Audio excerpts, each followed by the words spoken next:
출애굽기 24장 9절부터 18절까지 제가 읽습니다.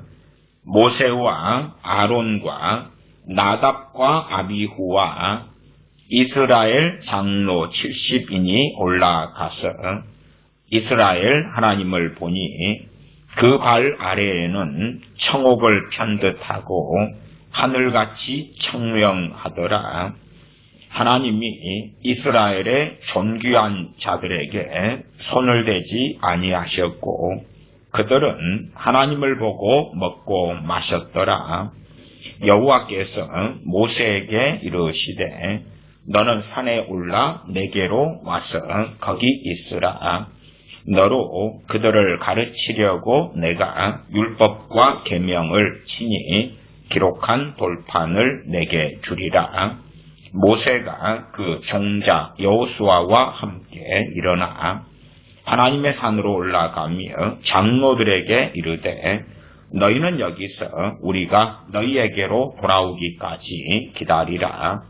아론과 훌이 너희와 함께 하리니 물은 일이 있는 자는 그들에게로 나아갈지니라 하고 모세가 산에 오르매 구름이 산을 가리며 여호와의 영광이 시내산 위에 머무르고 구름이 6일 동안 산을 가리더니 제7일에 여호와께서 구름 가운데서 모세를 부르시니라.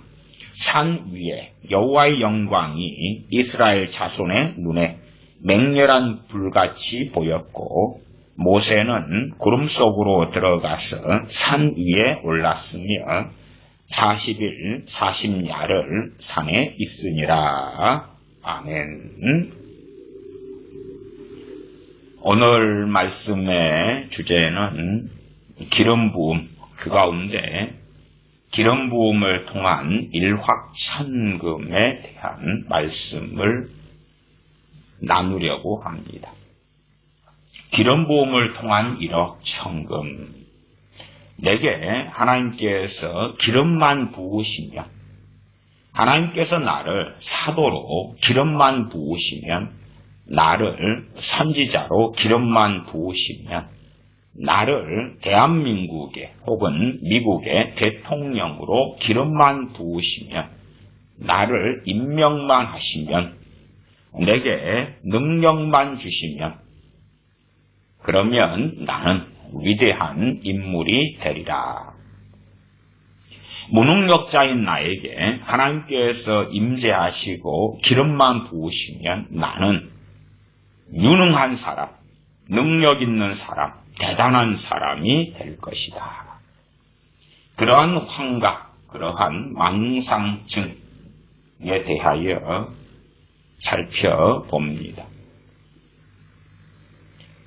이러한 이야기는 별로 끄집어내기고 싶은 이야기는 아닙니다만 우리나라 크리스천들의 범죄와 죄악이 얼마나 극심했는가, 또한 지금도 여전히 극심한가를 알 수 있는 증거물이 될 것입니다. 지금은 한기총 대표회장에서 면직된 정광훈 목사의 이야기를 살펴보는 것이 필요하다 생각합니다. 정광훈 목사의 인터넷 유튜브 계정만 해도 너아라 TV나 너몰라 TV나 혹은 관련된 여러 유튜버들도 있습니다. 너아라 TV가 가장 큰 계정으로 아는데 구독자가 34만 명이 넘지요. 그리고 지금은 좀 힘이 약해졌을지 몰라도 정광훈 목사에 추종하는 사람들은 최소한 그 30만 단위보다는 더 많다, 또한 많아왔다. 그런 말씀을 드리겠습니다. 광화문에 모였던 다수의 사람들은 크리스천들이었습니다. 또한 정광훈 목사와 함께하고 추종하는 사람들이 크리스천들이었습니다. 그리고 정광훈 목사의 설교를 직접 들었던 사람들, 또한 간접적으로 들었던 사람들이 정말 많습니다. 그 가운데 가장 큰 문제와 논란이 되었던 그 설교가 하나님 까불면 나한테 죽어 하는 것입니다. 하나님 까불면 나한테 죽어. 그것이 나왔을 때에 좌파 언론들이 벌떼처럼 일어나서 물어뜯었습니다. 좌파 언론들, 좌익 쪽의 사람들이 벌떼처럼 일어나서 정광훈 목사를 물어뜯은 것, 나아가서 태극기 집회 혹은 광화문에서 집회하는 우파 세력 혹은 우파 기독교인들을 물어뜯은 것은 그것은 신성모독 아닌가 하는 것이었습니다.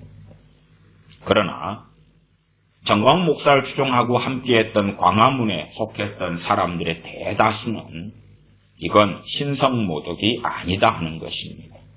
저는 불신자로 알고 있습니다. 논설위원인 김진 의원 같은 사람, 불신자인데 전 불신자로 알고 있습니다. 그 사람이 일어나서 신성모독이 아니다. 물론 지금 부정선거 의혹이 일고 있는 가운데 저는 부정선거 의혹이 타당성이 많고 조사되어야 하고 충분히 부정선거의 가능성에 무게를 둡니다마는 정규재, 두필이나 김진 의원 같은 사람은 절대 부정선거가 아니다. 과거에는 정광훈 목사와 함께하던 김진 의원이 이제는 반대편에 서가지고 있죠. 그런 것은 흔한 일일 것입니다. 어쨌든 김진 의원은 결코 그것은 신성모독이 아니다 그랬습니다. 그런 불신자들의 말을 참고할 내용은 없습니다. 그러나 유감스럽게 기독교 우파 목사들 가운데 김진 의원의 말을 참조해서 신성모독이 아니다. 하나님 까불면 나한테 죽어가 신성모독이 아니다 하는 것입니다. 거기에서 기독교 우파 사람들하고 좌익하고 누가 더 옳은가가 증명이 된 것입니다. 사상적으로는 자유민주주의가 공산주의보다 100배, 1000배, 만배가 옳죠. 그런데 하나님 앞에서 하나님 까불며 죽어라는 정광훈 목사에 대하여 기독교 우파 세력들의 다수는 그게 신성모독이 아니다 그러고 좌익과 좌익 언론은 그게 신성모독이라 그러는 것입니다. 그러면 과연 누가 양심이 없는 것입니까? 그러한 발언을 들은 다음에 어떤 사람들은 거기에서 빠져나가기도 했습니다만은 또 한기총 대변인도 목사입니다. 그 목사가 선거 때까지, 4.15 선거 때까지 하나님의 도움도 필요하고 부처님의 도움도 필요하다. 그러한 정말 악한 말을 쏟아낼 때에도 사람들은 여전하게 자유민주주의를 지키고 주사파를 척결하기 위하여 함께해야 한다고 외치면서 그것을 정당화시켜 왔습니다. 거기에서 하나님 앞에서는 그 상황에서 과연 자유민주주의 세력과 좌익 세력의 문제 이전에 하나님 까불면 나한테 죽어라는 정광훈 목사가 신성모독을 했느냐 안 했느냐에서 누가 소경이고 누가 눈을 뜬 자이냐 그 말이에요.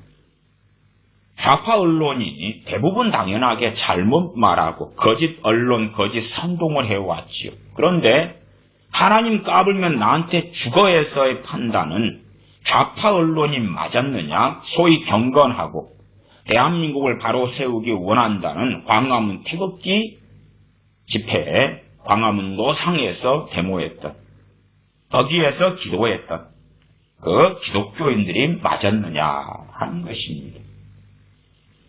그러면 하나님 까불면 나한테 죽어가 왜 나왔느냐, 그것 때문에 오늘 말씀을 드리려 하는 것이고 예제로 두는 것입니다.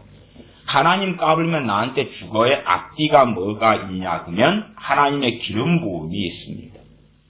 하나님께서 나에게 기름을 부으셨기 때문에 나는 대한민국의 10년 동안의 권세를 위임받았다. 대한민국은 10년 동안 나 정광훈 목사의 중심으로 돌아가게 되어 있다. 왜? 나는 기름 부음 받았기 때문에. 다시 말하면 10년의 대한민국의 권세, 운영권, 그것을 정광훈 목사가 받았다고 주장한 것입니다. 그것이 하나님 까불면 나한테 죽어의 앞뒤에 있는 이야기예요. 그리고 당신들도 기름 부음을 받으면 정점을 찍고 하나님께 나처럼 크게 쓰임받을 수 있다고 외쳤던 것입니다. 또한 하나님 까불면 나한테 죽어라고 내가 외칠 수 있는 이유는 기름 부음이 내게 임했기 때문에, 나는 하나님과 너무 친밀하게 되었기 때문에 가능하다, 그것입니다. 젊은 애들이나 저희 같은 동창들 만날 때 되면 함부로 하는 사이 같은 경우는 동창들 혹은 깨복쟁이 친구다 그러는데 만나면 욕부터 시작합니다. 중년이든 장년들 만나면 서로 욕을 합니다. 흔한 것입니다. 세상 사람들은 알겠죠. 아주 상스러운 쌍욕을 합니다. 그냥 서로 친한 사이예요. 진짜 막 욕하고 사는 사이처럼 보이지만 친한 사이예요. 그런데 이제 욕을 하고 시작합니다. 저기 자기 친한 친구가 보일 때에 야 이 잡놈아, 야 이 씨 어쩌고 저쩌고 욕을 합니다. 야 이 개자식아 잘 지냈냐? 그렇게 욕을 하고 시작해요. 흔한 일입니다. 흔한 일. 마치 그것처럼 나에게는 기름 부음이 임했기 때문에 하나님께 그렇게 쌍욕을 하고 까불면 나한테 죽어라고 외칠 수 있고 협박을 해도 된다는 것이지. 세상 사람들의 그 이상한 가치관, 나아가 세상 사람들이 쌍욕을 서로 친하다고 할 때에 여자들도 그렇더라고요. 여자 아줌마들도 정말 입에 담기 어려운 험한 욕을 친한 사이 합니다. 친한 사이. 개모임 같은 데 많이 들어보셨죠? 막 이 환양연화 그렇게 부르고요. 아니 정상적인 가정을 가진 친한 사이에서 교회 안에만 사시고 신앙생활만 하시는 분들은 이해 못 하실 겁니다만은 개모임도 하고 그런 걸 지켜보면 야이 정말 속된 말로 막 쌍 무슨 연화 그리고 다 그렇게 해요. 그렇게 아줌마들도 그래 하고 아저씨들도 그러고 그런 것처럼 서로 친한 사이고 말하자면 사람과 사람 동갑이고 동창이고 레벨이 같다. 그런 관념 속에서 하나님 까불면 나한테 죽어가 튀어나왔는데 왜? 기름 부음이 임하니까 자신이 하나님과 같은 수준으로 격상된 거죠. 같이 동무가 된 것입니다. 하나님 어깨 동무하고 함께 막걸리 한 잔 마시고 소주 한 잔 마시고 흥청망청한 다음에 까불면 나한테 죽어. 왜? 기름 부음이 임해가지고 이제 하나님께서 자신에게 대한민국의 통치권에 10년을 위임했다는 것입니다. 그래서 정광훈 목사를 따르는 사람들은 지금 대한민국의 부정선거 혹은 그 부정선거 의혹이나 좌익이 정권을 잡은 것 등은 다 뒤에가 정광훈 목사가 있다는 것을 아셔야 됩니다. 소위 그는 선지자라고 주장했고 그가 다 한다 그랬잖아요. 지금은 돈 끌어모으기 혈안이 되어 있습니다. 그래서 돈을 보내주시오. 그러면 세계기독청을 세워서 주사파를 척결하고 5만 불 시대가 되게 하고 경제 성장을 5% 해서 차고 넘치게 국민 당신들에게 갚아줄 것이라고 큰 소리를 칩니다. 벌써 롯데그룹 같은 경우는 직원들을 한 몇천 명을 정리하고 했지요. 그런 데서 가진 큰 건물들, 면세점이라든지 마트라든지 백화점이라든지 많이 정리해 들어가고 있습니다. 건물이 그렇게 큰데 사람들이 안 오니까. 그러나 정광훈 목사는 엄청난 돈을 받아가지고 그걸로 세계기독청이란 어마어마한 건물만 지으면 관광객이 1000만 명이든 얼마든 들어찬다는 것입니다. 호화로운 건물만 지어놓으면 그것 때문에 국민소득 5만 불이 된다는 거니 제가 볼 때는 허경영 씨와 쌍벽을 이루는 정신 나간 사람으로 보이는데 그럼에도 대한민국에 아직도 수십만 명의 사람들은 정광훈 같은 사람이 선지자로 보이는 모양입니다. 그런 이번에 법정에서 대표회장, 한기총 대표회장 선거가 부정선거로 드러났어요. 불법선거죠. 불법선거로 드러나서 면직되었습니다. 한기총 대표회장 직이 박탈됐다고 말이에요. 세상 법정을 통해서요. 불법선거가 왜 됐느냐?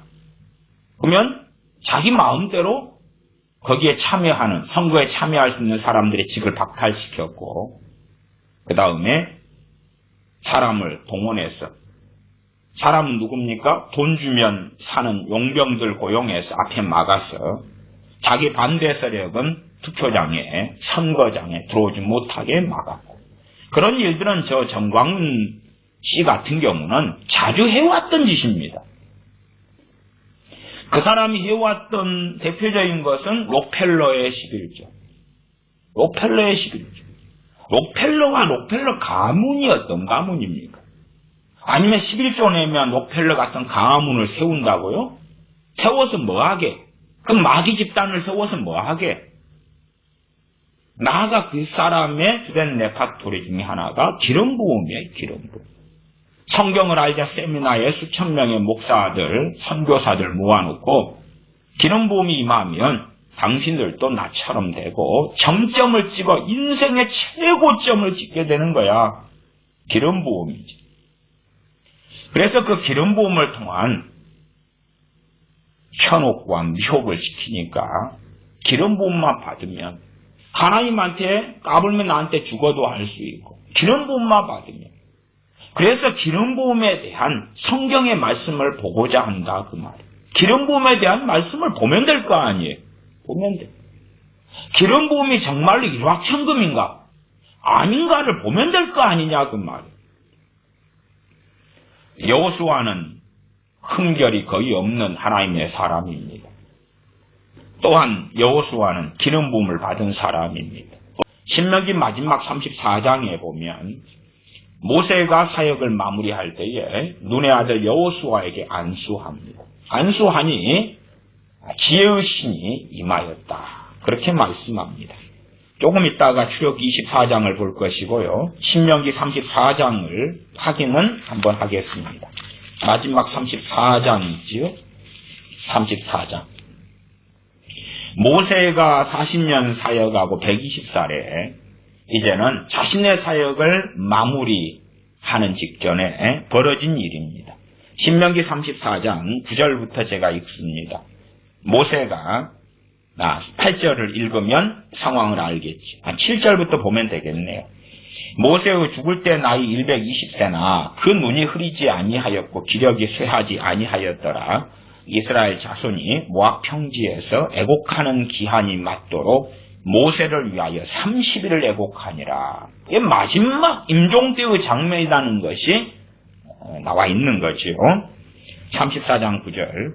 모세가 눈의 아들 여호수아에게 안수함으로 그에게 지혜의 신이 충만하니 이스라엘 자손이 여호와께서 모세에게 명하신 대로 여호수아의 말을 순종하였더라. 그렇게 모세의 후계자가 여호수아가 세워집니다. 그러면 안수하니까 지혜의 신이 임했지요. 기름부음이 임했고 대박이 터졌다. 대박이 터졌다. 그렇게 생각함지 가잖아요. 그것은 출애굽기부터 나와 있는 출애굽기, 민수기, 신명기 등에 나와 있고 그러한 여호수아가 어떤 삶을 살았는가에 대한 성경 말씀을 덮어버리는 소경이 되고자 함입니다. 여호수아가 어떻게 수종들었는가? 어떻게 하나님을 섬겼는가? 어떠한 여호수아의 많은 과정이 있었는가? 생각하고 싶은 것입니다. 그것이 꿈결 같은 것이죠. 나는 일도 하지 않고 기술도 배우지 않고 공부도 하지 않고 학교도 가지 않고 그래도 내게 기름 부음만 임하면 나는 천재가 되고 재능이 생기고 유능해지고 대단한 사람이 되고 하나님께서 나를 놀랍게 쓰시게 된다. 이상 과거의 은사주의자들에게서 그러한 것이 아주 강렬하게 사로잡은 것 중에 하나입니다. 저도 은사주의자에 속해 있습니다. 방언 기도를 하고 예언을 하고 그러니까 말이지. 방언 통역을 하고 또한 다른 성령 은사들이 있고 사용합니다. 그러나 그럼에도 이 은사주의자들이 환호성을 지른 것이 뭐냐 하면 성령님의 놀라운 은사들만 내가 받으면 나는 놀라운 사람, 위대한 사람, 끝내주는 사람이 되고 또한 대한민국의 목사들의 혹은 교회의 80% 이상이 미자립교회 혹은 작은 교회입니다. 말하자면 보잘것없는 목회자들이 있죠. 80%가 되는 목회자들이 그렇다 그 말. 그리고 실상도 그렇습니다. 80%가 되는 그 목회자들은 결국은 80% 그 이상이 미자립교회와 작은 교회 목사로 종말을 맞이합니다. 종말을 맞이한다는 것은 인생이 그렇게 끝난다 그 말이에요. 80%보다 비율이 높아져서 작은 교회 목사로 별 볼 일 없는 선교사로 인생이 마감됩니다. 물론 일부는 무엇이 있냐 그러면 위치가 바뀌는 것은 있어요. 일부의 작은 교회 목사가 중형교회 목사가 되고 중형교회 목사는 깨지고 박살나서 작은 교회 목사가 되고 일부 작은 교회 목사가 중형교회 목사가 되었다가 대형교회 목사가 되기도 해요. 나 대형교회는 깨져서 중형교회가 되기도 하고 그래서 80%라는 비율 같은 경우는 크게 변하지 않고 나아가서 신학교가 우후죽순 많아지고 신학생이 많아지고 교회 수가 많아지면서 몇 년만 지나했을 때에 그 80%의 비율은 더 높아졌습니다. 미자립 교회와 작은 교회의 비율은 더 높아졌다고 말이에요. 그러면 미자립 교회나 작은 교회 목사로 끝내기 싫은 거예요. 그렇게 안 끝나려면 많은 간증들을 들어요. 잘 팔리는 책은 어떤 책입니까? 기름 부음 한 번 받으면 대박, 초대박이 터진다는 책들이 잘 팔립니다. 인터넷 사이트도 로또 복권 번호를 알려준다. 로또 복권 번호에 대한 이것을 돈 주고 받으면 확률이 아주 높아진다. 그런 거 얼마나 잘 팔립니까? 유료로 회원 가입해서 로또 복권 번호를 열심히 받는 거죠. 돈 내고. 그러면서 허위 과장 광고를 합니다. 로또 복권 번호를 열심히 받는다 해서 로또 복권에 당첨되는 숫자가 아주 많아집니까? 안 그렇습니다. 안 그래요. 거짓말이라는 게 뻔한 것이죠. 그러나 한 큐에 어떻게 할 수 있다는 것에 사람들이 현혹하고 그런 사람들 가운데 기독교인들이 너무나 많아왔다는 사실이에요. 그것 자체가 시대의 유행을 따라서 얼굴은 조금씩 바뀌어 온 것입니다. 80년대 같으면 능력 받으면 은사 받으면 위대한 사람이 돼. 애언 은사 받으면 병 고치는 은사 받으면 위대한 사람이 돼. 작은 게 목사인 나도 목사들이 그런 데에 사로잡혔는데 교인들이 어떻게 사로잡히지 않습니까? 자기가 사로잡혀서 자기 교인 20명이다 그러면 그것을 설교 시간에 외치고 있을 터인데 나아가 하나님께 하나님 나를 과거에는 부흥사가 굉장히 돈이 됐고 또한 부흥사다 그러면 인정받는 시대가 있었습니다. 80년대 말 정도까지는 그랬습니다. 그래서 목사들이 부흥사가 되고 싶어 했습니다. 부흥사가 되면 이 교회 저 교회 다니면서 한번 부흥회 할 때마다 매주의 돈을 기본 100만 원씩 적게 받아도 그 정도 이상씩 받으니까 얼마나 호주머니가 넉넉해집니까? 그래서 하나님 나를 부흥사로 불러주세요. 나를 부흥사로 불러주세요. 부흥사가 되면 목사 입장에서 상당히 편한 것도 많습니다. 왜냐하면 주일날만 자기 교회 강단에 서서 설교하고 주중에는 대접받고 접대받고 설교하고 그러니 주로 새벽 예배도 새벽 기도도 할 필요도 없고 새벽 기도 설교할 것도 없고 그냥 전도사나 어디 부교육자 세워서 맡기면 되고 그러면서 하나님 일한다고 교인들에게 존경받을 수도 있고, 동삼아되면 나는 위대해지리라. 성령의 은사만 받으면 그렇게 되리라. 그렇게 소위 은사주의의 지도자들인 목사들이 그러한 사상과 가치관으로 무장되었습니다. 은사를 통한 일확천금이었죠. 그리고 그것이 좀 바뀌어가는 양상의 단어가 기름 부음이고 임재고 그렇습니다. 바뀌어가요. 여호수아란 하나님의 사람이 모세의 임종 때에 안수를 받고 지혜의 신임했다. 그것만 딱 가져와가지고 야, 내 자녀 공부도 안 하고 바보야. 그런데 모세 같은 사람이 누가 있을까? 모세 같은 혹은 그에 준하는 어떤 목회자나 주의 종이 안수만 해주면 그 지혜의신이 임해가지고 내 자식이 IQ가 100인데 150이 되고 170이 되고 아인슈타인 같이 지혜로워지고 누구에게 내 자식의 머리를 뒤밀게 할까? 누가 안수만 받으면 주님의 사도들에 대해서도 야, 참 그 사도들 별 볼 일 없는 사람들이었잖아. 그까지는 맞아요. 왜? 문맹인 사람들이 많았고 평생 그거밖에 모르는 사람들이 많았어. 제 아버지도 어부로 사시다가 배에서 돌아가셨습니다. 그러면 시골 태생이고 섬 출신이고 어부로 살다가 돌아가셔서 그것도 80년대 중반 전에 돌아가셨으니까 82년 그러니까요. 아니 뭘 압니까? 세상사를 뭘 알아요?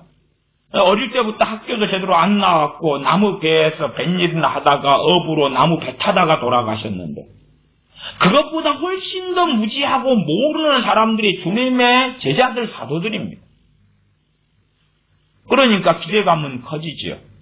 야, 그렇게 무능력하고 무식한 사람들 주님께 사도로 부르심만 받으면 주님께 병을 고치고 귀신을 쫓아내는 권능과 능력만 받으면 우와! 아니 꿈꿀만 하잖아요. 꿈꿀만 해. 그래서 선지자가 되고 싶고 사도가 되고 싶고 위대한 인물이 되고 싶으니까 그것을 신사도 애들이 너무나 잘 캐치를 하고 성공해왔던 것입니다. 다 위대하게 되고 싶은데 그래서 신사도 운동을 일으킨 거지요. 너희들도 사도가 될 수 있어. 너희들도 선지자가 될 수 있어. 그러면 우리 운동에 참여해서 함께 기도해. 중보기도 하다가 기도 선교사부터 시작하자. 중보기도자부터 시작하자. 기도하다가 기름 부음이 임하고 임재가 임하면 이 운동에 동참한 너희들은 다 사도가 되고 선지자가 돼서 하나님께 위대하게 쓰임받을 수 있어. 주로 그와 양상은 다르지만 많은 선교단체들에서 은밀하게 가르치는 내용들이 그런 것입니다. 우리 선교단체에 지금 참여하고 있는 사람들은 엔타임의 마지막 때에 혹은 하나님의 놀라운 대부흥의 때에 위대하게 쓰임받아. 그러나 우리 선교단체에 참여하지 않는 사람들은 뭘 모르는 사람들이며 영적 지각이 없는 사람들이고 임재가 없는 사람들이고 하나님의 뜻을 모르는 사람들이야. 이 선교단체에 참여해서 조금만 고생해. 영성훈련에 많은 단체도 있죠. 우리 영성훈련에 참여한 사람들은 대박이 터진 거고 성령의 인도하심을 받은 거고 하나님께서 엔타임 마지막 때에 놀랍게 쓰실 사람들이 바로 당신들이다. 사실은 대부분의 어떤 그 집단 혹은 단체들 그런데 선교단체 포함해서 그런 데가 은밀하게 하는 주장이 그것입니다. 자신들의 우월성이에요. 우리에게 참여하는 자들의 지혜로움과 우월성이에요. 실제로 큰 교회들도 큰 교회를 유지하는 원동력이 되는 것 중에 하나가 우리 교회의 우월성이에요. 우월성. 물론 작은 교회도 그렇게 합니다. 작은 교회 목사들도 우리 교회에 잘 오셨습니다. 하나님께서 당신들이 인도하신 것입니다. 정말 작은 교회지만 우리는 빌라델피아 교회처럼 깨어있는 교회입니다. 살아있는 교회입니다. 잘 오셨습니다. 하나님의 뜻에 동참해 주셔서 감사합니다. 하나님을 정말 당신들은 우리 교회에 함께함으로 기쁘시게 하는 것입니다. 뭐 크나 작으나 그렇게 목회자들이 사람들을 선동하고 현혹하는 데는 많이 익숙합니다. 그러나 성경 전체적으로 보면 여호수아라는 하나님의 사람의 삶이 결코 단순하지 않았다. 간단하지 않았다. 그의 삶에는 많은 연단과 단련과 우여곡절이 있었다 그 말. 그래서 하나님께서 그를 후계자로, 모세 후계자로 세우라고 모세에게 명령하신 것입니다. 저 어부 출신들이 주가 되는 저 사도들, 과거가 어찌 됐는지는 모릅니다. 우리는 정확하게 성경이 말씀하지 않기 때문에. 그러나 그들은 사람들이 볼 때에 야 갈릴리 출신이 아니냐, 일자무식이 아니냐. 그런데 저렇게 말해. 그리고 사도행전에 놀라는 사람들을 발견도 합니다. 우리는 간단하게 나도 사도가 될 수 있어. 내가 주님께서 이 땅에 오셨을 때에 갈릴리에 살았더라. 나를 베드로 사도 대신 요한 사도 대신 야고보 사도 대신 나를 지명하셨을 수도 있는 거 아니야? 아니면 그때가 아니지만 지금도 가능하지 않아? 그렇게 환상에 사로잡힙니다. 그래서 이제 예를 들어 제가 구약 성경을 가지고 그런 게 아닙니다. 그렇지 않습니다. 그러면 어떤 변론들을 사람들이 하냐 그러면 구약 시대잖아요. 오순절에 성령님의 강림이 없던 시대잖아요. 그러면 제가 그렇게 이야기합니다. 그렇습니까? 그럼 오순절 성령님의 강림 이후로는 정말 놀라운 시대죠? 성령이 임하셨으니까. 그러면 제게 알려주십시오. 엘리야 선지자 100명, 1000명, 10,000명이 어디에 있습니까? 알려주십시오. 오순절 성령님의 강림 전에 있었던 엘리야 선지자 같은 이가 지금은 어디에 있습니까? 엘리사 선지자 같은 이가 지금 어디 있습니까? 모세 같은 이가 지금 어디 있습니까? 여호수아 같은 이가 지금 어디 있습니까? 알려주십시오. 과거의 그 놀라운 사사들 같은 사람들이 어디 있습니까? 다윗 같은 사람이 어디 있습니까? 알려주십시오. 그걸 알려주세요. 불리해지면 오순절을 덮어버리고 오순절 성령님 강림 이후의 시대에 살아갑니다. 지금 신약 시대입니다. 불리해지면 입을 딱 다물고 그리고 구약의 말씀을 보다가 듣다가 자기가 불리해지면 그건 구약이잖아요. 구약이잖아요. 그렇게 들먹이는 사람들도 만나왔습니다. 궤변 속에 굉장히 침취된 거죠. 그러니까 오순절 성령님의 강림 이후니까 더 염려할 게 없지요. 그런 양반들의 논리로 하면. 성령님이 강림했잖아요. 당신들한테. 임하셨잖아요. 그러면 된 거지. 그러면 당신도 여호수아가 되고 당신도 모세가 되고 당신도 엘리야가 되고 당신도 에녹 선지자가 되고 하면 되겠네. 그런데 왜? 구약시대는 인구가 적었습니다.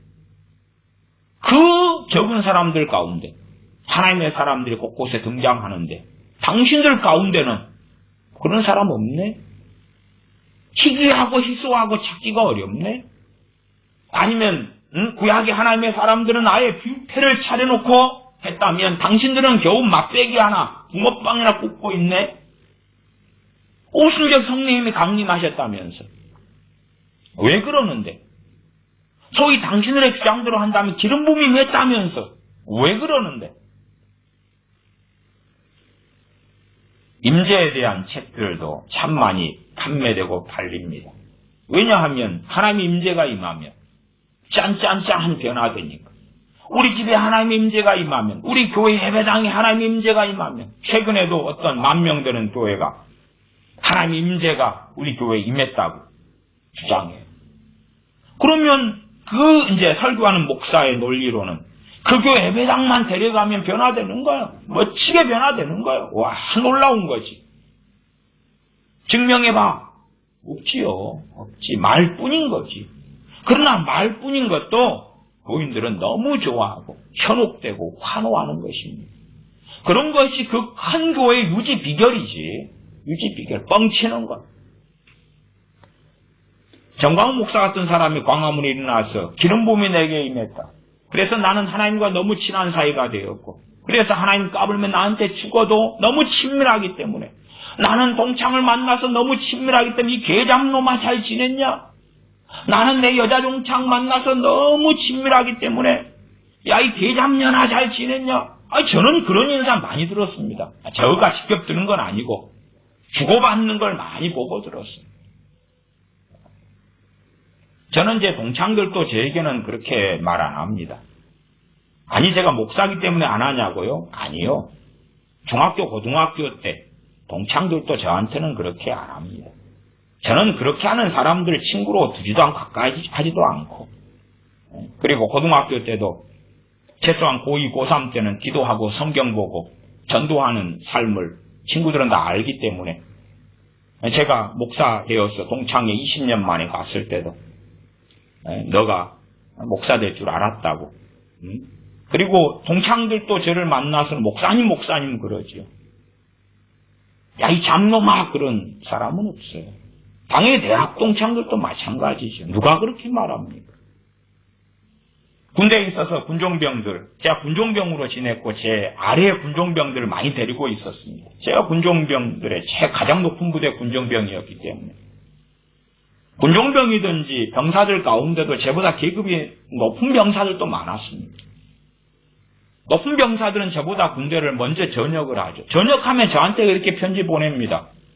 제가 좀 대학교 4학년 그럴 때 군대를 가서 늦게 가서 나이가 좀 한두 살 더 많거든요. 형님, 이제 군대를 전역하고 편지를 보냅니다. 형님, 이제 형이라고 부를게요. 그 편지 옵니다. 누가 존중을 안 합니까? 누가 만났는데 이 개자식아, 누가 그렇게 부릅니까? 근데 하나님에 대해서 그렇게 함부로 해도 된다? 정말 하나님께서 그렇게 가볍게 여기실 만한 그런 분이시며, 그렇게 하나님께서 행하셨나요? 언제 그렇게 하셨나요? 사람도 그렇게 안 하는데. 그런 것은 그 사람이 인성과 뱃속에 있는 걸 드러낸 것입니다. 자기의 존재를 드러낸 것이죠. 그런데도 가능하다는 그 정신나간 주장은 하나님의 기름 부음이 내게 임했기 때문에 자기 주장인 것이에요. 그렇게 신성 모독이 일어나는 그곳에 애국 집회를 하고 기독교인들이 앉아 있었다는 사실이고, 그리고 함께 해왔다는 것입니다. 하나님의 저주가 아니맙니까? 하나님의 진노가 아니맙니까? WCC 회개합니다. WCC에 사람들이 그렇게 50만 명씩 옵니까? 그렇게 참여했습니까? 부산 WCC에 그렇게 사람들이 많이 참여한 것 같아요? 아니에요. 네? 정치적 목사들 혹은 교단장들, 실제로 참여하는 사람들 그렇게 많지 않았어요. 광화문에 하나님 까불면 나한테 죽어를 들었던 사람들, 그 기독교인들이 훨씬 많다고요. 훨씬 많아요. 2013년 부산 WCC 총회를 할 때도 걔네들은 어쨌든 숨기려고 애를 썼어요. 동성애 부스도 놔두지만 어떻게 하든지 간에 숨기려고 하나님을 경외하는 척, 홈스테이를 하면서도 하나님을 경외하는 척 쇼라도 했지. 그러면 저는 2019년에 광화문에 하나님 까불면 나한테 죽어, 하나님의 기름 부음이 내게 임했어 하는 것을 2013년 부산 WCC 총회보다 더 심각한 배교의 사건으로 보고 그렇게 저는 설교했습니다. 일반적 교인들이, 크리스천들이, 우파 목사들이 아멘이요 했잖아요. 적극적으로 참여했고 동참했고 함께 했잖아요. 아멘이라고. 당신은 선교사, 선지자님이 맞다고. 그게 어떻게 작은 일입니까? 그러나 왜 현혹됩니까? 기름 부음 좋아하니까. 대박 터뜨리고 싶으니까. 기름 부음 받고 싶으니까. 그래서 정광훈 씨가 그렇게 주장하잖아. 여러분도 기름 부음 받고 싶죠? 받고 싶죠? 아멘! 기름 부음 받으면 10년 동안 대한민국은 내 통치 아래 이제 놓였다. 기름 부음이 내게 임했으니까 기분 나빠도 어쩔 수 없어.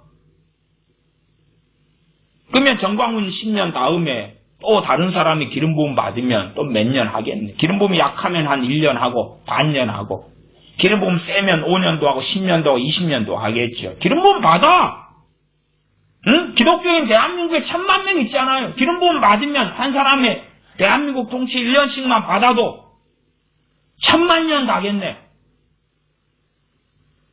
센 사람은 정광훈 씨처럼 10년씩 받으면 1000만 년만 가요? 1억 년도 가네. 받아. 못 받으래 누가? 받을 수 있으면 받으라고. 그런 정광훈이에 대하여 반대하고 신성 못 오겠다고 제가 들은 욕만 해도 한 50년은 더 살 것 같아. 100년은 살 것 같아. 100년은. 그래도 여전하게 너하라TV 같은데 구독자는 34만 명이 넘고 무수한 사람들이 정광훈과 함께하지.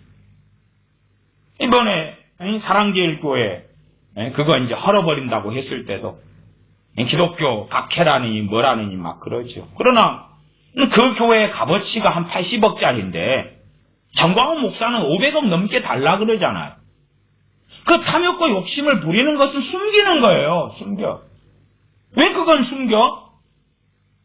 기존의 교회보다 몇 배로 더 짓겠다고 했던 그 자료들이 다 있는데 그건 왜 숨기고 우파 목사들이, 우파 유튜버들이, 우파 기독교인들이 자기들에게 불리하니까 숨기는 거지. 그런 부분에는 이 좌익 언론보다 더 악한 것이에요. 더 악해. 어떻게 좌익 언론이 신성 모독이라고 말하는 것을 그렇게 많은 사람이 저주하는 JTBC도 그렇게 말하고 그러는 것을 녹화뉴스도 그러고 녹화뉴스도 기독교 좌익 언론 쪽이잖아요.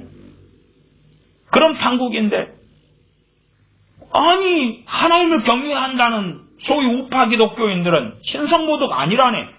아니면 누구도 하고 살아. 하나님과 굉장히 친하면 된다며. 기름 부음 받아 친하게 지내.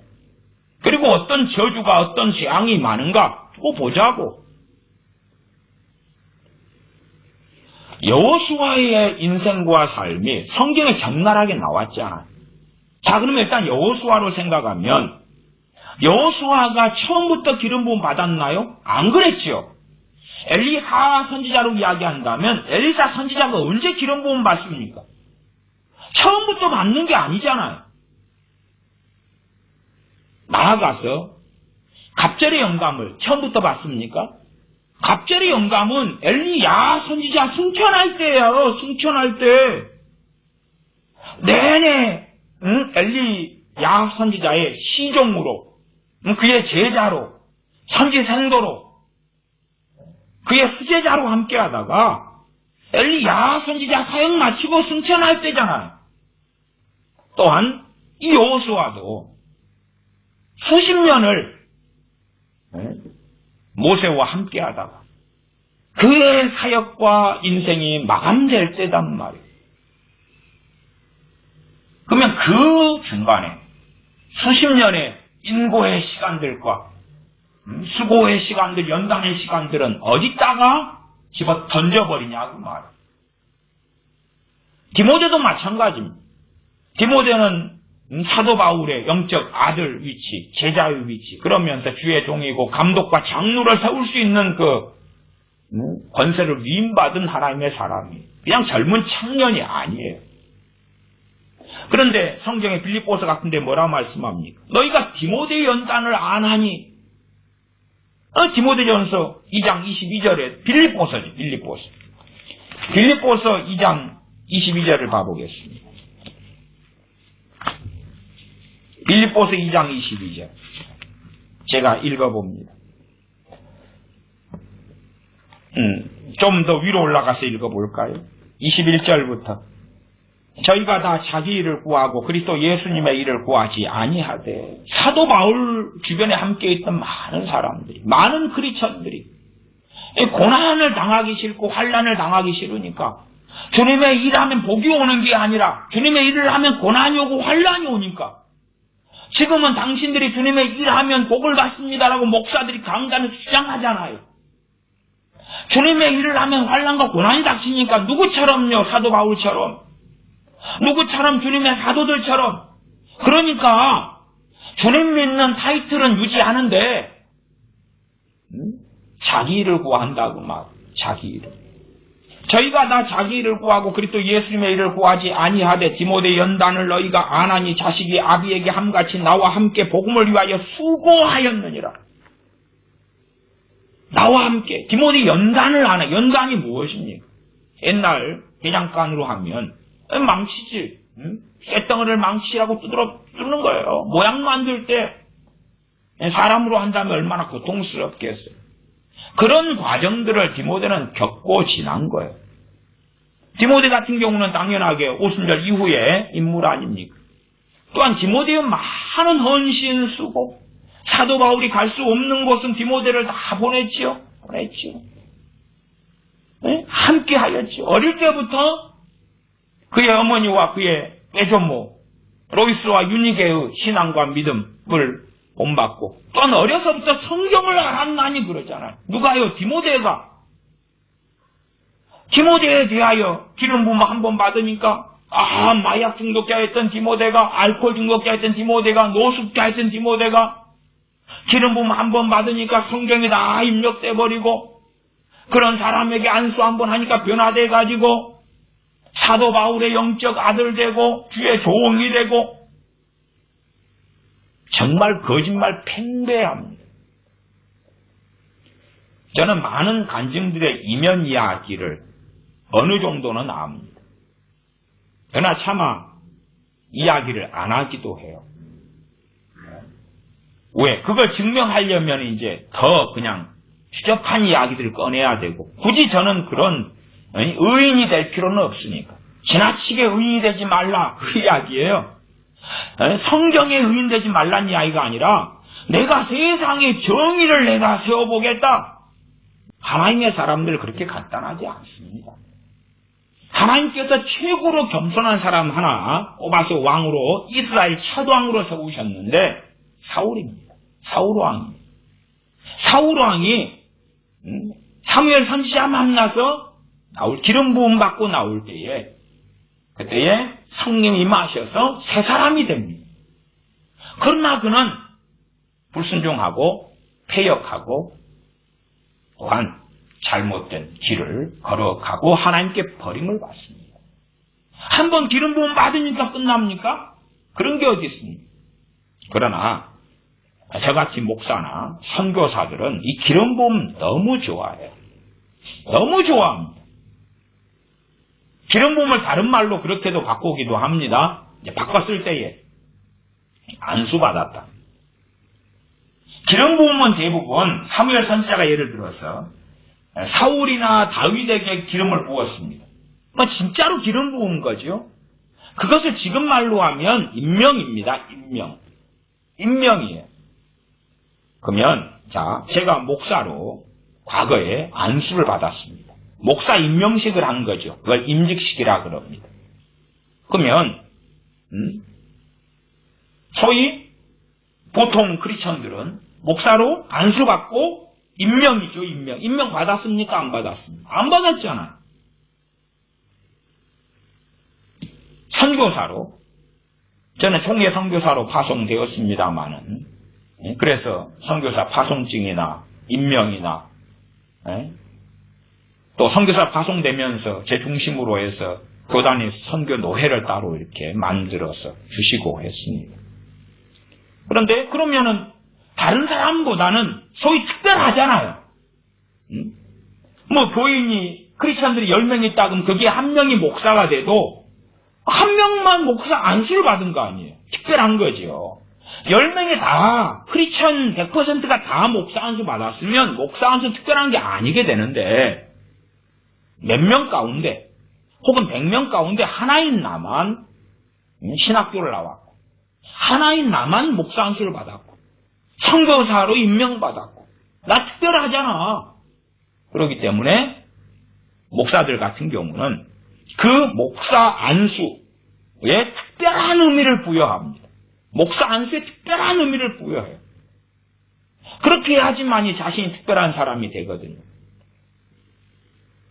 그래서 구약에 선지자들이 왕을 세우고 기름 붓고 하는 것들을 더 특별하게 만들고 싶어 해요.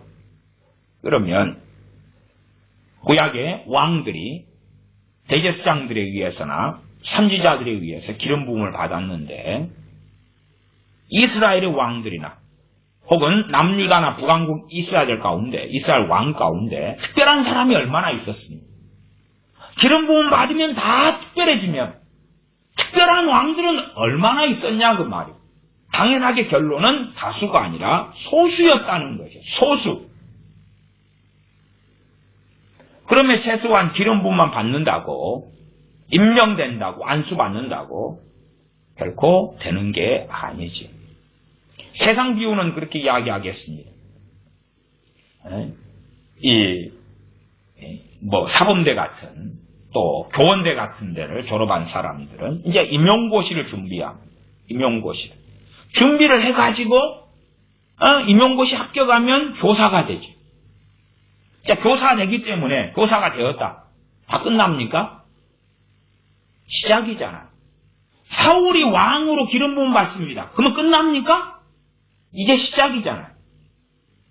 서로 하나님의 기름 부음을 받았다고 칩시다.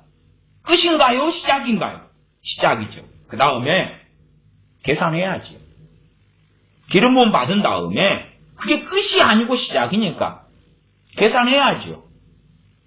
말하자면 기름 부음 받았으면 그에 대해서 권세가 있을 거 아니에요. 책임이 있을 거 아니냐 그 말. 책임이 있으니까 책임져야지. 책임져야지. 권리가 있으니까 의무가 있어야지. 우리 책임져. 그 다음에 책임져야 되기 때문에 청지기로 부르심 받았기 때문에 청지기이기 때문에 다 인정받는 건 아니죠. 청지기로 부르심 받아서 결론은 그렇게 납니다. 충성된 청지기냐 불의한 청지기냐. 기름 부음 받아서 끝나는 게 아니고 기름 부음 받으니까 무조건 충성된 청지기가 된다. 그것이 세상에서 전파하는 정광훈 씨 같은 사람이 이야기하는 기름 부음이에요. 멍청이도 기름 부음 한번 받으니까 천재가 돼버리는 것이죠. 그러면 좋겠네. 실력 없는 화가도 한번 머리 뒤밀고 기름 부음 받으면 피카소가 되고요. 실력 없는 음악가도 기름 부음 한번 받으니까 베토벤이 되고 모차르트가 되고 쇼팽이 되고 그런 것이니까 얼마나 좋겠어. 실력이 없는 작가는 기름 부음 한번 받으니까 셰익스피어가 되고 얼마나 좋아요. 그런 게 어딨냐 그 말이에요 도대체가. 그런 것이 있는 것처럼 보이는 거예요. 근데 그것은 준비된 사람이에요. 준비된 사람. 준비된 사람. 준비 안 된 사람들도 기도해서 머리 뒤밀어서 기름 부음 받습니다. 받아요. 안 받는 게 아니에요. 그러나 책임져야 돼요. 심판받아요. 하나님의 진노 속에 들어가요. 들어가. 그래서 간단한 게 아니에요. 방언은사 누구든지 다 받잖아요. 방언은사 받았으니까 그에 대해서 이제 책임져야지요. 책임져야 돼요. 은사 주셨으니까 맡은 자들의 구할 것은 충성이니까 결과 내놔야지. 애언은사 받았으니까 받는다고 끝납니까? 책임져야지. 맡은 자들에게 구하는 것은 충성인데. 자, 출애굽기 24장 본문으로 옵니다.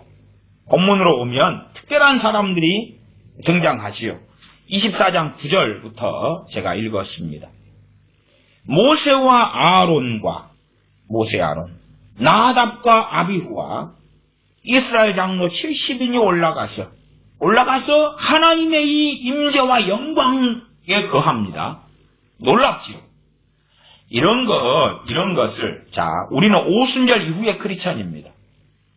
그러면 저는 한 번도 신앙생활, 그래도 못해도, 최소한 예배당에 들락거린 게 5살 때부터니까요. 거의 지금까지 살아오는 신앙생활의 여정 속에서 한 번도 요거 경험한 적 없습니다. 한 번도. 오순절 이후인데 저는 최소한. 그 다음에 제 주변에 제가 만났던 분들, 제가 집회를 대한민국에서 7년 4개월을 광주에서도 하지만 서울 중심으로 한 달에 많이 할 땐 2번씩 하고 그렇게 했는데 요거 경험한 분들 한 명도 못 만났습니다. 한 명도 못 만났어요. 목회하면서도 그렇고 상담받으면서도 그렇습니다. 어떤 경험이냐 그러면 24장 10절부터지요. 이스라엘 하나님을 보니 하나님을 봤다고 말해요. 하나님을 봤어요. 못 봤어요? 못 봤어요. 이스라엘 하나님을 보니 그 발 아래에는 청옥을 편 듯하고 하늘같이 청명하더라. 못 봤어요, 저는. 이 사람들은 봤어요. 그 다음에 하나님께서도 지금 11절에 이렇게 말씀하세요. 하나님을 본 자는 살지 못한다 했잖아요. 그러나 이들은 안 죽이셨어요. 이유가 뭐냐 하면 11절에 하나님이 이스라엘의 존귀한 자들에게 손을 대지 아니하셨다. 그 말이에요. 이스라엘의 누구예요? 존귀한 자들. 하나님이 놀라운 임재 속에 들어왔잖아요. 그걸 봤잖아요. 하나님을 봤잖아요. 그리고 하나님께서 안 죽이셨어요. 그들은 너무나 놀라워서 그 다음에 11절 하반절에 그들은 하나님을 보고 먹고 마셨더라. 너무나 감격에 차서 하나님을 보면서 파티하고 잔치했어요. 너무나 감격해서 너무 기쁘니까 영적으로도 만족이 있고 육신적으로도 만족이 있어요. 먹고 마시면서 하나님을 배우니까 놀랍잖아요. 근데 40일 지난 다음에 여기 이 아론이 금송아지를 만듭니다. 여기 아론이. 그리고 조금 더 지난 다음에 반역을 일으킨 사람들이 여기 나왔네요. 9절 나답과 아비후.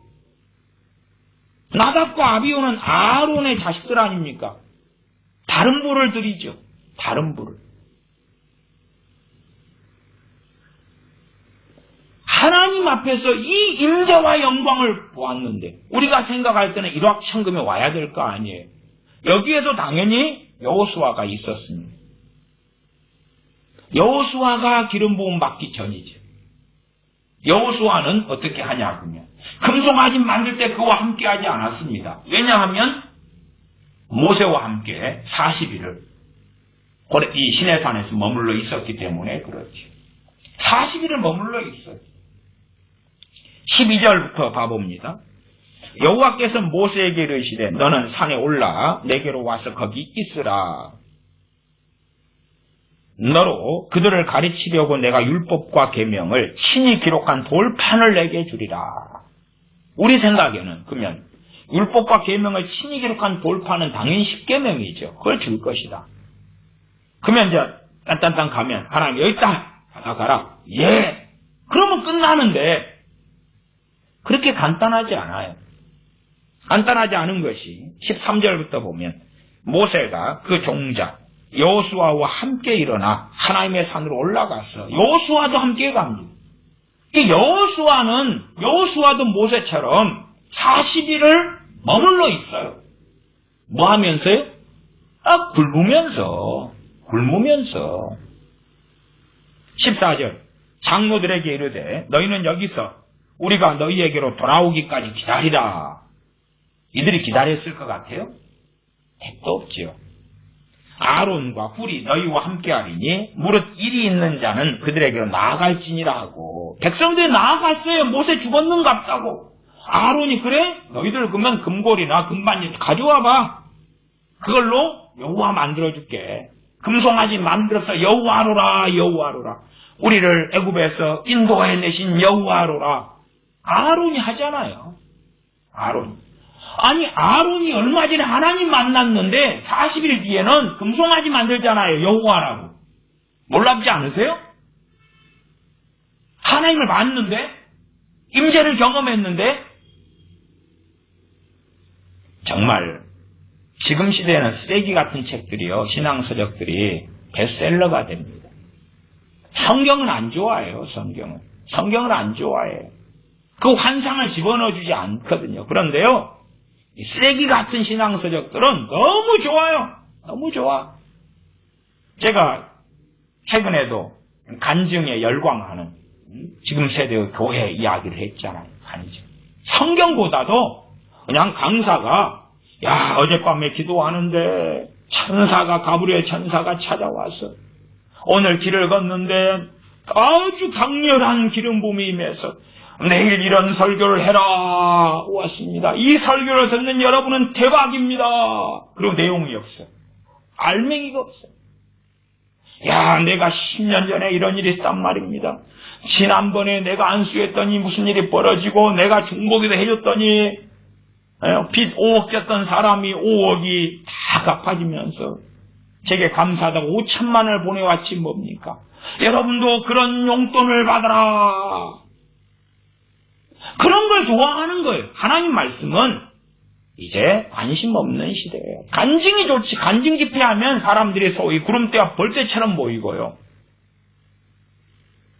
연예인들도 여러 연예인이 있을 거 아닙니까? 실패한 연예인이 있고 역사의 뒤안길로 사라진 연예인도 있고 무명도 있고 아주 잘 나가는 사람도 있는데 별 볼 일 없는 연예인들 가운데도 크리스천도 많습니다. 그러면 간증자를 누구를 세워야 돼요? 별 볼 일 없는 크리스천 연예인? 아니지요. 아주 잘 나가는 이런 최수종, 하이라 같은 부부들 같이 잘 나가는 사람들 세워야 돼요. 잘 나가는 사람들. 성공한 사람들을 세워야 되는 거예요. 그러면은 간단한 논리예요. 예수님 믿어서 성공했다. 그 간단한 공식이 나오거든요. 근데 그 간증을 듣는 나도 믿고 있잖아요. 그 다음에 그 간증을 하는 것을 전도용으로 사용해요. 불신자 자식을 데려와서 봐봐라, 저 연예인, 유명한 저 사람 예수님 믿어가지고 1년에 10억씩 번다잖아. 니도 예수님 믿으면 저렇게 될 수가 있어. 그것에 열광하죠. 말씀. 하나님 말씀은 어디 갔냐 그 말이에요. 하나님을 만났더니 나답과 아비후는 하나님의 영광을 보았던 아론의 자식들은 어찌 됐냐 그 말이에요. 계속 보면 15절 모세가 산에 오르매 구름이 산을 가리며 여호와의 영광이 시내 산 위에 머무르고 구름이 6일 동안 산을 가리더니 제7일에 여호와께서 구름 가운데서 모세를 부르시니라. 6일 동안은 모세는 대기 상태. 소위 얼마나 모세는 하나님과 가깝습니까? 하나님과 얼마나 친합니까? 그러면 이 정광훈 목사보다 100배 1000배는 이 진짜 선지자잖아요. 진짜 선지자. 하나님 까불면 죽어. 그래야 되는데 최소한 모세는 맞잖아요. 모세는요 80살부터 120살까지 40년 동안 이스라엘을 통치했어요. 40년 동안. 정광훈 목사는 10년밖에 못 받았는데 모세는 40년이에요. 40년. 그것도 막판에요. 운명론이 아니기 때문에 모세가 하나님의 거룩함을 드러내지 않아서 끝난 거지. 그렇지 않았다면 모세가 이스라엘 백성을 이끌고 가나안으로 들어갔을 거예요. 결과적으로 40년. 근데 하나님께서 너한테 율법과 계명을 친히 기록한 돌판을 내게 주리라 그랬는데 6일 동안 대기해요. 대기해. 기다려. 아니 하나님 다 만들어줬다가 야 사랑하는 모세야 너가 나를 위해서 너무너무 고생이 많은데 하나님께서 모세를 떨기나무 가운데 부르실 때도 불러가지고 가는데 모세의 자식들을 할래 안 줬지요. 하나님께서 뭐 하시려고 그럽니까? 죽이려고 하셨어요. 죽이려고. 모세 정도 되는데 그러니까 그의 아내가 돌칼을 취하여서 할례를 행하면서 피난편이다 그러지. 너는 피난편이로다. 하나님과 그리 가까운데 하나님은 죽이시려고 그러시네. 그렇게 가까운데 요즘에는 하나님과 가깝다는 주장 많이 하지요. 누가 가까운가? 그렇게 말하겠네. 두고 보자. 하나님도 그러실 것 같아요. 두고 보자고. 지금은 증거물이 없으니까 눈에 보이지 않으니까 사람들이 네 말을 듣고 현혹되고 환호하고 쫓아가는데 너는 안 죽냐? 곧 네 인생 끝날 건데 두고 보자. 그리고 까놓으면 전혀 정반대의 결과가 드러나 있고 절대 돌이킬 수 없는 걸 보겠죠. 주둥이로는 뭘 말을 못해요. 모세 같은 이 하나님의 사람은 하나님께서 율법과 계명을 친히 기록한 돌판을 내게 주리라 그랬는데 6일 동안 대기라요. 대기. 성경은 안 봐요. 성경은 안 보냐 그 말이에요. 모세가 얼마나 할 일이 많습니까? 재판도 해야 되고 할 일이 많아요. 직접 해야 될 일이 많아요. 근데 필요 없어. 대기해. 16절 6일 동안 산을 가리던 제7일에 여호와께서 구름 가운데서 모세를 부르시니라. 이게 40일 간단하게 뭐 금식했다 그거 아닙니다. 40일 동안 모세는 금식했다 그거 아니에요. 하나님 앞에 머무른 거예요. 그런데 거기에는 뭐 먹을 거 싸질머지고 간 게 아니기 때문에 안 먹고 금식할 수밖에 없는 상황이 되었다라는 거죠. 하나님께서 일정표를 짜가지고 모세한테 주는 게 아니에요. 너 6일 동안 대기하다가 7일 때 내가 부를게 그게 아니라 이것도 모세에 대한 하나님의 시험에 포함될 거예요. 하나님을 경외하는지 그 뱃속 안에 무엇이 돌아다니는지 우리는 그럴 때 되면 하나님 나도 바빠요. 원망도 하고 불평도 하고 돌아다닐 건데 모세의 뱃속에는 뭐가 돌아다녔냐 그 말이. 모세는 당연하게 하나님을 경외했고 그 뱃속에다 잡된 것 속된 것이 돌아다니지 않게 했겠죠. 그 머릿속의 생각도 마찬가지일 거고요. 사람은 가변적인 존재예요. 오늘 있다가 내일도 달라져요. 다 남녀간의 청춘에 또한 사랑을 보면 그렇게 좋아서 못 죽다가 얼마 지난 다음에는 다 돌아서요. 6일 동안 모세를 두시는 것이에요. 두셔. 7일째 부르십니다. 17절 산 위에 여호와의 영광이 이스라엘 자손의 눈에 맹렬한 불같이 보였고 모세는 구름 속으로 들어가서 산 위에 올랐으며 40일 40야를 산에 있으니라. 40일 40야를. 그렇게 또한 머물러 있어야 되었다 그 말이에요. 그러니까 이제 하나님 일정표 안 주셨으니까 백성들이 모세 안 오네요. 죽었는갑서요. 그래 그러면 우리가 여호와를 만들어야 되겠다고. 아론이 불러서 금송아지를 만들어내지 않습니까? 출애굽기 17장을 봅니다. 출애굽기 17장입니다. 17장 8절부터가 아말렉과의 전쟁이 나와 있습니다. 8절부터 읽겠습니다. 출애굽기 17장 8절부터. 때에 아말렉이 이르러 이스라엘과 느비딤에서 싸우니라. 모세가 여호수아에게 이르되 우리를 위하여 사람들 택하여 나가서 아말렉과 싸우라. 여호수아는 누가 됐습니까? 장군이 됐어요. 그것도 장군도 대장군이 됐습니다. 대장군. 이스라엘 군사를 다 이끄는 최고의 장군이 됐어요. 그렇게 목숨을 걸고 전쟁을 수행하는 것도 기름 부음 받기 전이죠. 받기 전이에요. 사람들 택하여 나가서 아말렉과 싸우라. 내일 내가 하나님의 지팡이를 손에 잡고 산꼭대기에 서리라. 10절. 여호수아가 모세의 말대로 행하여 아말렉과 싸우고. 그러면 아말렉과 싸우는데 소위 우리 편 이스라엘 군사들은 아무도 안 죽을까요? 아무도 안 죽어요? 막 아말렉이 칼을 치면은 칼로 내리치면은 막 튕겨 나가고. 여호수아가 군사로 택해가지고 골라낸 사람들은 다치지도 않고 죽지도 않고 전쟁인데 철인부대가 돼가지고 그럴까요? 아니지요. 여호수아도 목숨을 걸고 싸우는 거지. 모세나 하나님께서 여호수아야 너는 철갑옷이 지켜주고 천사가 지켜줘서 너는 절대 안 죽어 안 다쳐. 그런 보장이 있습니까? 그런 게 어디 있어요 도대체가. 목숨을 걸고 싸운다는 것이 결코 쉬운 일이 아니다 그 말. 쉬운 일이 아니에요. 13절입니다. 여호수아가 칼날로 아말렉과 그의 백성을 쳐서 파하니라. 자, 칼날로 아말렉과 그 백성을 쳐서 파한다. 사람을 죽여야 되잖아. 아말렉 그 사람들은 나하고 안면이 있습니까? 없습니까? 없어요. 남이고 타인이라. 아말렉이 군사를 동원할 때 소년병을 동원 안 하겠어요? 17살짜리, 15살짜리는 없을 것 같냐 그 말이에요. 과거에가 다 있어요. 환상 속에 우리는 여호수아 장군이 승리하셨네. 모세가 기도하는데 아론과 홀이 손을 들어주고, 손을 들어주니까 이기고 내리니까 지고. 아니, 전쟁은 적군을 쳐서 그 자리에서 죽여야 돼. 지금으로 싸우는 미사일이나 폭탄이나 총으로 싸우는 전쟁은 그나마 쉬워요. 쉬운 게 뭐냐 하면 멀리서 총을 빵 쏴거든. 총이다면 멀리서 200m, 250m, 300m, 100m 멀리서 빵빵빵 쏴거든요.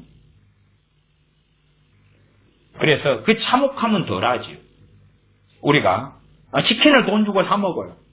안 참혹하지요. 살아있는 닭을 가져와서 닭 모가지를 비틀거나 닭 모가지를 쳐가지고 닭목을 잘라도요, 닭이 살아서 파닥파닥해요. 그걸 뜨거운 물에 장작해가지고 보글보글 끓는 물에 닭을 집어넣으면 닭이 모가지가 잘렸는데도요, 뜨거운 물에 넣어야지 닭털이 빠지거든요. 파닥파닥해, 파닥파닥해. 뜨거운 물이 튀고 난장판이에요. 잘하면 그게 덜하고요. 초짜들이 하면 난리가 나요, 이게. 닭은 죽었는데 죽지 않았더라, 그거예요. 전쟁의 참혹함은 사람을 그 자서 죽여야 되는데 한 번 쳤는데 죽나요? 배를 한 번 찔렀는데 죽어요? 그렇게 안 죽어요. 총도 그냥 정확히 맞아야 죽는 거예요. 영화를 보면 주인공이나 악역 조연은 죽지도 않대. 죽지도 않아. 폭탄 맞아도 안 죽고 죽지도 않아. 엑스트라는 그냥 스쳐가는 총알도 맞고 죽고요. 총알이 정통으로 맞아야지 총도 죽는 거라요.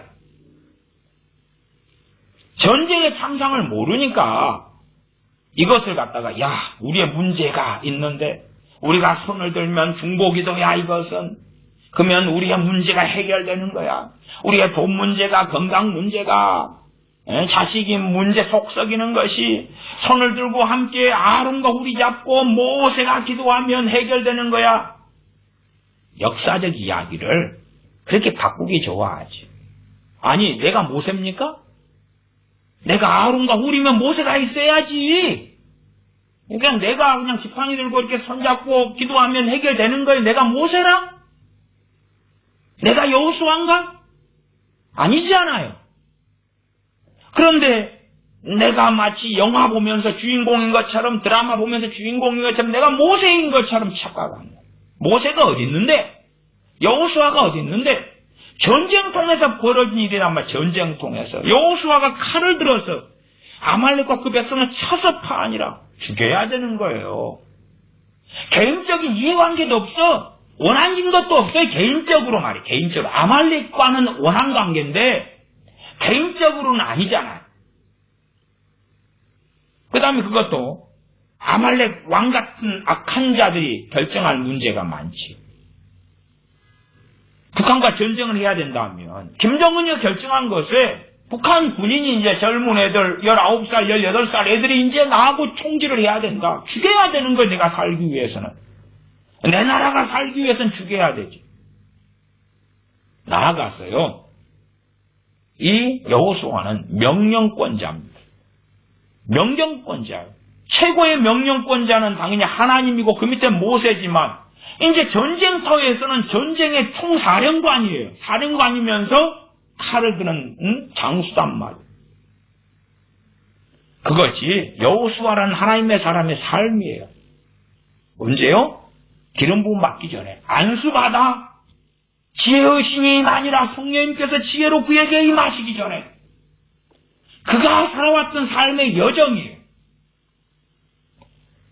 그러면 내가 사람을 쳐 죽였는데 여호수아는 겁이 없을 것 같아요? 겁이 없으면 여호수아 1장에 두려워하지 말라, 놀라지 말라, 내가 너와 함께 함이니라고 하나님께서 말씀하세요? 겁이 없는 사람이면 그런 말씀 안 하시지. 사도 바울이 겁이 없는 사람이에요. 겁이 너무 많으니까 두려워 말라고 얼마나 여러 번 말씀하시는지 성경을 통해 확인할 수가 있는 거예요. 하나님은 그 안에 있는 두려움을 보시니까, 그의 연약함을 보시니까 그러지. 그럼 사람 칼로 쳐 죽이고 잠잘 때 생각 안 나요? 한 번에 죽어요? 쳐 죽인 다음에 으악 끓고 피 흘리면서 엄마 보고 싶다고 울부짖으면서 죽어가는 걸 안 들어요? 발 뻗고 잠이 올 것 같아요? 현실이에요, 현실이에요. 계속 봅니다. 13절이었죠? 여호수아가 칼날로 아말렉과 그 백성을 쳐서 파하니라. 14절 여호와께서 모세에게 이르시되 이것을 책에 기록하여 기념하게 하고 여호수아의 귀에 외워 들리라.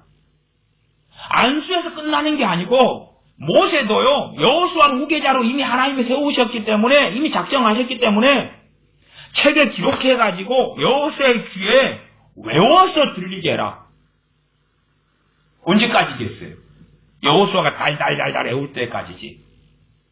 모세도 백성들 재판하는 많은 일들 가운데서도 바쁘고 힘들지만 여호수아 하나 키우는데도 많은 시간을 들여야 했어요. 그러면 하나님, 나중에 내가 사역을 후계자로 여호수아 세우기 전에, 그때 전에 제가 막 계시받고 꿈에 보니까 제가 안수해서 막 지혜의 신으로 성령 임하시더만요. 그러면 아이고 이거 복잡하고 귀찮아요. 지금 안수 확 해버릴게요. 갖고 그냥 머리가 팍 튀고 외워서 귀에 여호수아의 귀에 외워 들리라. 나 이런 거 필요 없어. 이런 과정 중간 생략. 하나님 복잡하잖아요. 그냥 제가 기도할게요. 여호수아 위에 중보 기도할게요. 여호수아에게 하나님 말씀이 콱 박혀버리게. 이건 구약이잖아요. 오순절 이후에는 그게 가능해요. 뭐 그런 사람 좀 보여주세요. 나는 못 봤으니까. 에? 성경을 베고 잤더니 성경이 다 암송되고. 내가 아말렉을 도마라의 천하에서 기어감이 없게 하리라. 하나님의 심판이 지금 아말렉에 임했고 이스라엘을 통하여 또한 여호수아의 칼날을 통하여 아말렉을 심판하겠다는 거잖아. 거기에서도 자유의지적 영역이 작용하죠. 왜? 모세가 손을 들고 지팡이를 들고 있으면 이기고 내리면 지니까. 작용해요. 거기에서도. 아말렉을 도말하겠다는 거예요. 하나님의 심판이 얼마나 무서운지, 하나님의 심판 속에 들지 않아야 된다는 것을 모세든 여호수아든 배워야 하는 것이, 이스라엘 백성도 배워야 하는 것이죠. 하나님의 백성에 속했기 때문에 하나님의 심판이 영원토록 없다. 우리가 멋대로 살아도 된다. 이스라엘에 그런 일이 어디가 있었나요? 하나님의 끊임없는 심판을 이스라엘이, 북왕국 이스라엘과 남왕국 유다가 받아왔잖아요. 구약이 가득하단 말이에요. 아말렉 같은 자리에 상당히 많이 들어가 버렸었지요. 물론 도말하여 천하에서 기어감이 없이 하리라까지는 안 되고, 그렇다길 남기겠다는, 남은 자가 있게 하겠다는 정도지. 70년이 되면 포로로 돌아오게 해주겠다. 포로로. 대부분의 사람들은 칼과 기구와 연병으로 죽이겠다.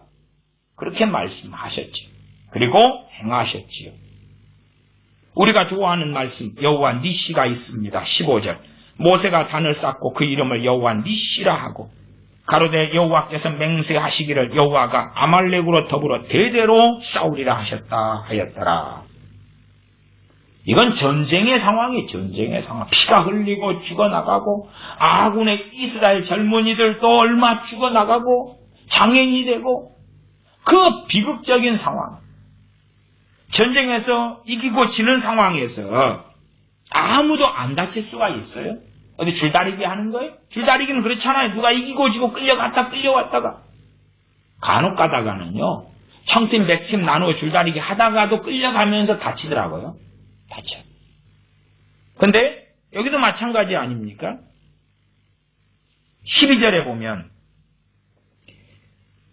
11절에 모세가 손을 들면 이스라엘이 이기고 손을 내리면 아말렉이 이기더니, 이기고 지는 게 뭐예요?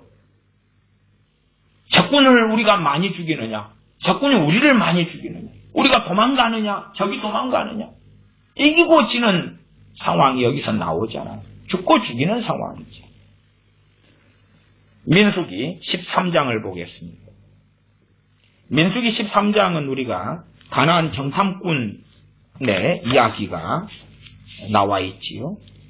민수기 13장.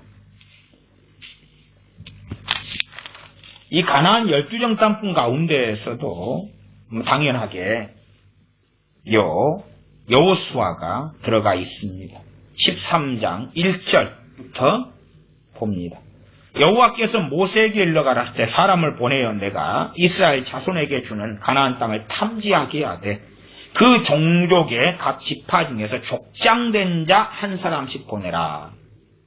족장된 자 한 사람씩. 이 여호수아가 지금 어디에 포함됩니까? 족장이 족장. 족장은 누굽니까? 우두머리 지도자지요. 그러니까 이상한 사람들 뽑아가지고 12정탐꾼 보냈더니 이상하게 됐네가 아니라 왜 10정탐꾼의 선동이 이기냐 그러면 그들은 족장들이니까 그런 것입니다. 족장들이니까. 성경을 자세히 항상 봐야 돼요. 자세히. 족장된 자 한 사람씩 보내라. 3절. 모세가 여호와의 명을 좇아 바란 광야에서 그들을 보내었으니 그들은 다 이스라엘 자손의 두령된 사람이라. 두령이 우두머리를 이야기야. 족장, 두령. 족장, 두령. 아무나 보는 게 아니에요. 아무나 집뽑기 해가지고 가볼래? 믿음 죄가 없는 이상한 사람들 한번 가보자. 그런 게 아니에요. 4절. 그들의 이름은 이러하니라. 루벤 지파에서는 삭구리 아들 삼무하여, 시므온 지파에서는 호리의 아들 사바시요, 유다 지파에서는 여분네 아들 갈렙이요. 유다 지파의 족장이 누구다고요? 갈렙이라고. 거기에 두령이 갈렙이라고. 이사갈 지파에서는 요셉의 아들 이갈이요. 이갈이요. 8절. 에브라임 지파에서는 눈의 아들 호세아요. 호세아가 이제 여호수아로 이름이 바뀐 거거든요. 호세아가 여호수아가 맞아요. 그래서 눈의 아들 호세아, 눈의 아들 여호수아죠. 그러면 두령이고 족장인데 모세는 시종으로 써먹지요. 나도 자존심 있고 체면이 있습니다. 나도 나이가 있어요. 나이가. 이 여러 여정들에 여호수아는 함께 왔고, 그래서 여호수아가 하나님의 선택을 받고 하나님의 뜻을 이루는 하나님의 사람이 되었습니다. 마가복음 강의를 통하여 마가복음 최근에도 8장을 통하여 우리가 알지요. 사도들이 주님의 책망을 받지요. 그들은 사도로 부르심 받고, 두 번째는 병을 고치는 능력과 귀신을 쫓아내는 권세를 주시죠. 그런데도 주님께서 너희가 왜 아직도 둔하냐, 듣는 귀가 없냐, 그렇게 책망하시는 거예요. 기름 부음 받고 사도가 되면 끝나는 게 아니에요. 끝나는 게 아니에요. 그래서 어떤 어리석은 사람들은 그것은 오순절 전이잖아요. 아니 그러니까 엘리야 선지자님 보여달라니까요. 여호수아 좀 보여달라니까요. 모세 좀 보여주고. 마가복음 8장만 보고 말씀 마무리합니다. 마가복음 8장 16절부터지요. 마가복음 8장 16절부터 제가 읽습니다. 제자들이 서로 의논하기를 이는 우리에게 떡이 없음이로다 하거늘 예수님께서 아시고 이르시되 너희가 어찌하여 떡이 없음으로 의논하느냐. 아직도 알지 못하며 깨닫지 못하느냐. 너희 마음이 둔한 자들아. 너희가 눈이 있어도 보지 못하며 귀가 있어도 듣지 못하느냐. 또 기억지 못하느냐. 얼마나 책망을 많이 하십니까. 사도가 되니까 다 알아져요? 다 깨달아져요? 다 배워져요? 아니면 병 고치는 놀라운 능력을 받으니까, 말하자면 은사자들이 은사 좀 받으니까 해결돼요? 아니잖아요. 아니요. 신약시대 좋다 이거예요. 구약시대 그 하나님의 사람들 그 이상이 나와야 될 건데 그 이상은 어딨냐 그 말이에요. 기독교인들은 정말 많아졌으면 그 숫자에 비례해가지고 구약보다 훨씬 더 많이 나와야 되죠. 어딨냐 그 말이에요. 그렇게 큰 소리치는 기름 부음이 맺다고 하는 사람들은 어디 있냐? 그만 기껏해야 열매가 정광훈 씨 같은 사람이 대한민국의 10년 통치권을 내가 받았다. 이제는 나로 인하여 내가 중심이 되어 대한민국이 돌아간다. 그래서 2020년에 올해 꼴 좋게 됐지요. 정광훈 씨가 통치자니까 꼴 좋게 됐네. 하나님 까불면 나한테 주고 기름 부음이 임하면 이게 가능해. 당신들도 기름 부음 받으면 하나님께 쓰임 받아. 그 망령에 젖어가지고 사는 거예요. 망령에 젖어서. 하나님의 말씀 앞에 종교개혁 때처럼 돌아와야 돼. 돌아와야 돼. 내 귀를 즐겁게 하는 것에 사로잡혀서 달려갈 때가 아니다 그 말. 그러나 뭐든지 간에 한 번에 해결할 수 있다는 것을 심취하는 것이 우리의 정욕이고 우리의 육체의 본성이지. 육체의 본성을 거스려서 하나님 앞에 서야 되는 것이에요. 기도하겠습니다.